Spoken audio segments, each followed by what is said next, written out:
Le sommeil, c'est un délire. Tu dors trop, t'es fatigué, tu dors pas assez, t'es fatigué. J'ai l'impression que les nuits réparatrices, c'est un petit peu comme les saisons de Game of Thrones. Quand t'es dedans, c'est top, mais une fois que c'est terminé, faut que t'attendes des plombes avant d'en avoir une autre. Pourtant, dormir, c'est essentiel. Bon, bah déjà parce que si tu dors pas, tu meurs. Et puis le sommeil joue un rôle essentiel dans ton bien-être, dans ta relation avec les autres, dans ton humeur, etc., etc.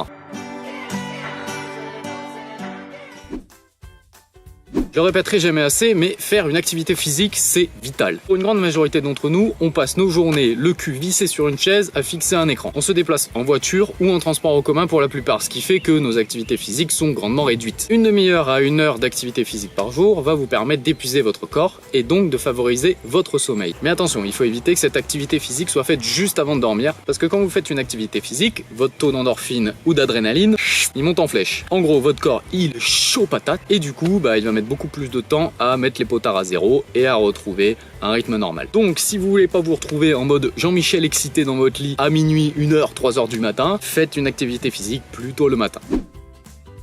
L'idéal, c'est d'avoir une chambre séparée, ce qui permettra à votre cerveau de faire une coupure entre vos activités de la journée et le moment de dormir. Qu'est-ce que j'arrive pas à dormir.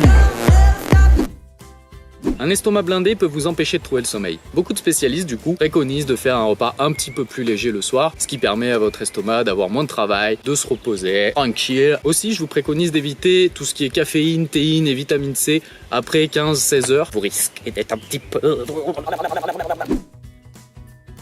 Ça semble être une évidence, mais pour beaucoup, ça ne l'est pas. Votre corps a besoin d'un rythme sur lequel se caler. Si vous enchaînez les nuits blanches, que vous vous couchez une fois à 23h, une fois à 4h du matin, une fois pas du tout, et en fait, votre corps va pas pouvoir trouver son rythme. Moi j'abandonne patron. Là il fait n'importe quoi. Les gars là, ils en peuvent plus. Myriam, à la gestion du foie, elle me dit il enchaîne des litres de bière. Jean-Mich, à l'équipe adrénaline, il reste jusqu'à pas d'heure, alors du coup il voit plus ses gosses. Et puis moi à la régulation de la fatigue, ça fait des semaines qu'on enchaîne, on accumule. Et pendant ce temps l'administration des rêves, ils se roulent les pouces hein. Oh moi j'en peux plus hein. Moi je jette la serviette.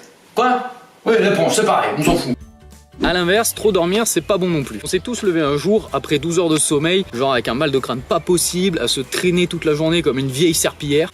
Alors bien sûr, tous les métabolismes sont différents. Il y a des personnes qui auront besoin de 5 heures de sommeil, des personnes qui en ont besoin de 8. Mais on peut se dire qu'au-delà de 10 heures de sommeil, c'est vraiment là que vous dormez beaucoup trop. Genre, beaucoup trop. Sauf si vous êtes un ours. Mais du coup, si vous êtes un ours, c'est très bizarre que vous regardiez cette vidéo. Il y a sûrement d'autres chaînes YouTube spéciales ours. Allez voir, je pense que ça vous intéressera un petit peu plus que ce que je raconte. Je sais pas ce que je raconte non plus d'ailleurs.